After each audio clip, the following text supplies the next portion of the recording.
সব কিছুর পরে ওই ঘুরে ফিরে ওদের ওই ধর্ম,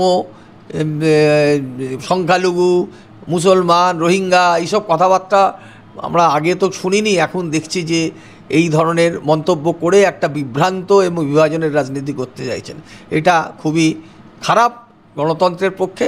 মানুষ এদের বক্তব্যকে খারিজ করবে, তৃণমূল কংগ্রেসের বক্তব্যকে গ্রহণ করবে বলে আমার স্থির বিশ্বাস।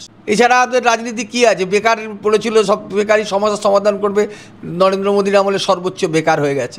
দেশের ব্যাংকের টাকা লুট করে নীরব মোদী, ললিত মোদী, বিজয় মালিয়া, মেহুল চোস্কিরা নিয়ে গেছে। ব্যাংকের টাকা করে গিভ আপ করে দেওয়া হয়েছে। মানুষের কষ্টার্জিত অর্থ লুট হয়ে গেছে। দেশের অর্থনীতি পঙ্গি হয়ে গেছে। দেশের সমস্ত সম্পদ বিক্রি করে দিচ্ছে এরা পুঁজিবাদের কাছে। এদের এই রাজনীতি যেটা দেশের সাধারণ মানুষ যে বিপদে পড়ছে, গরিব আরও গরিব হচ্ছে।